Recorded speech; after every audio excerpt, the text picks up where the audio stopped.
विजय काम पे प्राप्त कर लिया।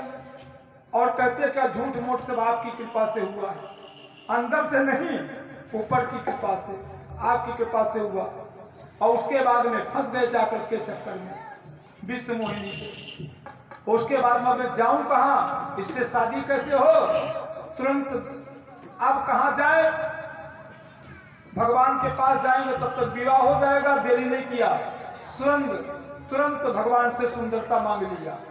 और कहते क्या है, मांगा और क्या कहते हैं,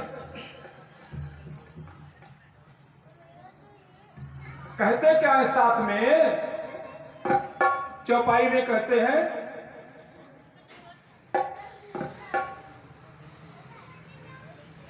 कि जिस प्रकार से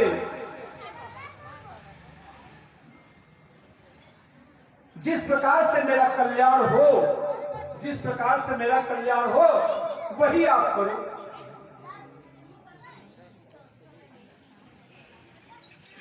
जेहि विधि नाथ होय हित मोरा, बोलो, जेहि विधि नाथ होय हित मोरा, अब करौ सुबेग दास में तोरा। तो भगवान ने कहीं पे गलत किया, बताइए, भगवान ने गलत नहीं किया। तो भगवान ने कहा अच्छा, जिस प्रकार से तुम्हारा कल्याण होगा और तुम मेरे तो क्या कल्याण है, संत का विवाह होने पर कल्याण नहीं है, इसलिए कल्याण विवाह न होने पावे ऐसी व्यवस्था बना दिया। प्रेम से भागवत भगवान की जय। अब इस प्रकार से बना दिया। तो कहीं पर भी किसी भी जगह पर शास्त्र में समझाने वाले, समझने वाले गलत हो सकते, शास्त्र में कहीं पर भी कोई बात गलत नहीं है। लोगों ने कहा कि भगवान ने राजा बलि के प्रकरण में छल किया, राजा बलि के प्रकरण में छल किया, 3 पग में पृथ्वी सब कुछ नाप लिया और नापने के बाद उनको बंधन में डाल दिया। ऐसा नहीं है। भगवान ने क्या किया, भगवान ने राजा बलि को विराट स्वरूप का दर्शन कराया, राजा बलि को विराट स्वरूप का दर्शन कराया। उसके बाद में कहते हैं कि देखो एक ऐसा देश है जिसमें एक ही पुरुष है, वह कौन, ईश्वर। और दूसरे प्रश्न का उत्तर देते हैं, कहते हैं एक ऐसा बिल है जिससे बाहर निकलने का रास्ता ही नहीं है। एक ऐसा श्री राधे, एक ऐसा बिल है जिससे बाहर निकलने का रास्ता ही नहीं है। वह बिल कौन है, मोक्ष। वह बिल है मोक्ष। गीता में भगवान श्री कृष्ण से अर्जुन ने कहा, भगवान आप बार बार अपने धाम के बारे में कहते हो, आपका वो धाम कौन सा है।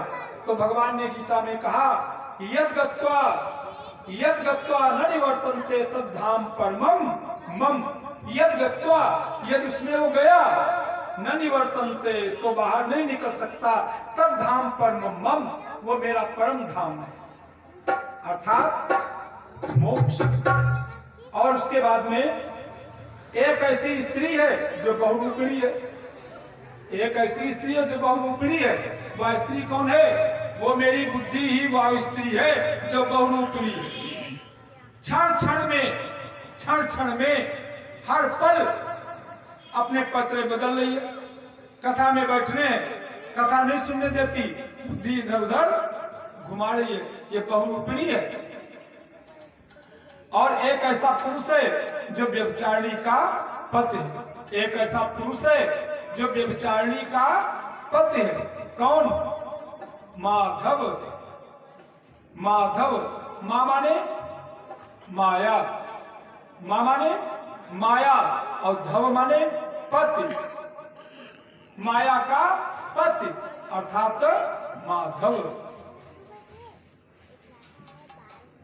उसके बाद एक ऐसी नदी है जो आगे पीछे दोनों ओर बहती है। एक ऐसी नदी है जो आगे पीछे दोनों ओर बहती है, वो क्या है, माया। माया क्या करती है, आगे बढ़ती है, सृष्टि करती है। बोलो, नदी का मतलब नदी का बहाव आया, सृष्टि हो गई। माया के द्वारा भगवान ने सृष्टि कर दिया और उसके बाद पीछे को बही, प्रलय कर दिया, सब समाप्त। तो दोनों ओर बह रही ना, तो माया क्या करती है? माया ही दोनों ओर बहने वाली नदी है, यह सृष्टि भी करती है और प्रलय भी करती है। उसके बाद में कहा एक ऐसा विचित्र घर है जो 25 तत्वों से मिलकर के बना है। एक ऐसा घर है जो 25 तत्वों से मिलकर के बना है। वह क्या है? ये 25 तत्वों से मिलकर बना हुआ अद्भुत घर क्या है? पुरुष उसका एक आश्चर्य में आश्रय है, या पुरुष का शरीर, हम लोगों का शरीर ही 25 तत्वों से मिलकर के बना है। 25 तत्वों से मिलकर के बना है ये हम लोगों का शरीर, जिसमें 25 तत्व, वो भी अब इस समय नहीं और किसी समय बताएंगे, समय कम है।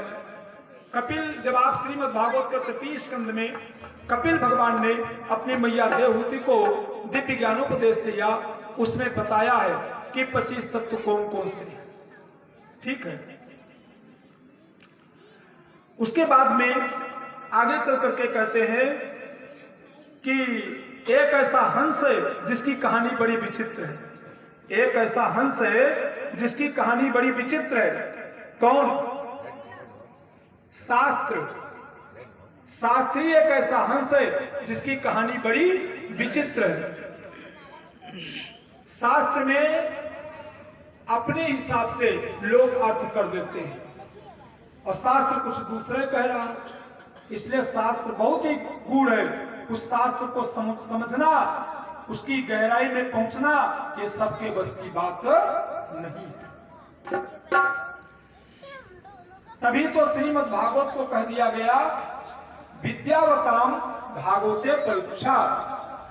भागवत में साधारण लोगों की परीक्षा नहीं होती है, विद्वानों की परीक्षा होती है। विद्यावताम भागवते परीक्षा, भागवत में विद्वानों की परीक्षा होती है।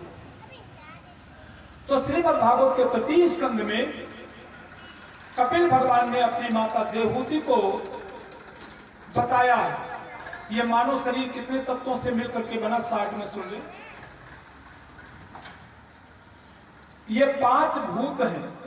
कौन कौन से?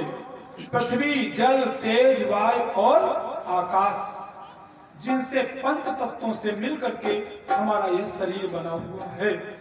कितने से? पृथ्वी, जल, तेज, वायु और आकाश, इन 5 तत्वों से मिलकर के हमारा शरीर बना हुआ है। और इसी को बाबा तुलसीदास ने रामचरितमानस में कहा है कि क्षिति जल पावक गगन समीरा, क्षिति जल पावक गगन समीरा, क्षिति जल पावक गगन समीरा, क्षिति जल पावक गगन समीरा, पंच रचित अति अधर्म शरीरा,